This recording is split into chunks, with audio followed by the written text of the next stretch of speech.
Hello friends, আমরা জানি চাতেই বাঙালি।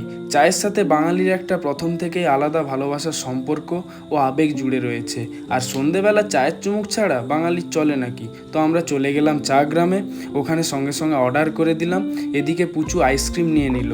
ওখান থেকে চলে গেলাম আমরা দারুণ একটা অ্যাম্বিয়েন্স দেখতে। আর জাস্ট দারুণ ভিউ, দারুণ তৈরি রয়েছে আগেকার দিনের সেই গ্রাম্য পরিবেশের কুঁড়েমাটির বাঁশ দিয়ে কাঠামো তৈরি। এদিকে মাটির ভাঁড়, গাছপালা আর হারকিন ঝুলছে। সব মিলিয়ে তৈরি হয়েছে একটা দারুণ পরিবেশ, এক কথায় অসাধারণ। আর এদিকে ঘুরতেই সঙ্গে সঙ্গে দেখতে পেলাম একটা দাদা বিরিয়ানি সার্ভ করছে। তারপরেই চলে এলো আমাদের গরম গরম চা আর চিকেন পকোড়া। পুচু তো এদিকে খেয়ে উফ কি টেস্ট, জাস্ট বলে উঠলো। সাথে সাথে চায়ে চুমুক দিয়ে খুব মজা নিচ্ছে। তোমরাও এখানে আসতে পারো। আজকের মতন এতটাই, টাটা।